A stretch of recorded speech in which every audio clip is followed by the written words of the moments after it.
Deadly salmon virus is spreading. State officials now confirm the virus has been found in all 3 pens of a large Atlantic salmon farming operation on Bainbridge Island. And as our environmental specialist Gary Chittum found out, some of those fish are also headed to the grocery store. Gary.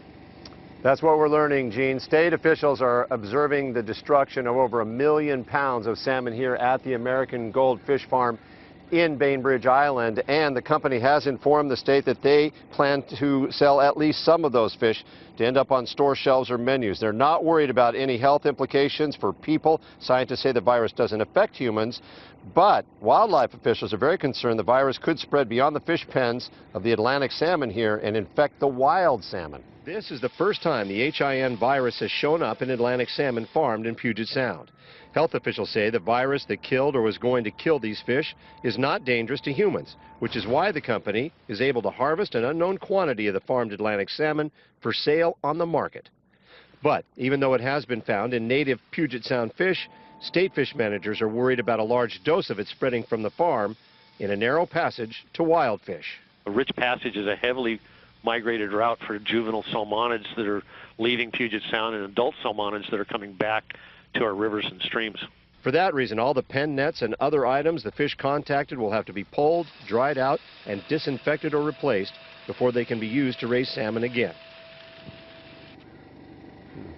Now, we have contacted the company early this morning, and they told us that they would have a statement for us ready by this afternoon. That statement never came.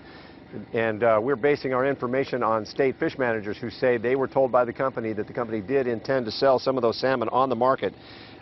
We're also told that this company has responded promptly and exactly the way that the state wanted them to in dealing with this issue. We may never know, however, how it does affect the wild stocks of salmon that are traveling underneath those pens. Reporting live on Bainbridge Island, Gary Chittum, King Critics 5. of fish farms in Puget Sound want stricter operating rules to prevent disease, and they've sent the EPA and NOAA a notice of their intent to sue if no action is taken. King 5's environmental reporter Allison Morrow shows us why.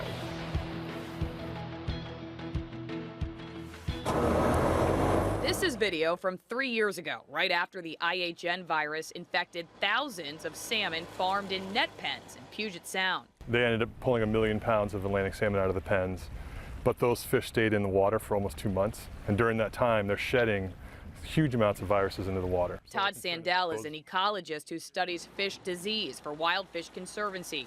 They've released this notice of their intent to sue the government, they say, for not taking the risks of fish farms seriously. If NOAA says there's not a problem, then Fish and Wildlife just goes about their business, which includes Sandell believes the IHN virus outbreak in 2012 hurt wild salmon. The high concentration of fish in net pens amplified the spread of disease, and at a time of the year when juvenile salmon were in close proximity.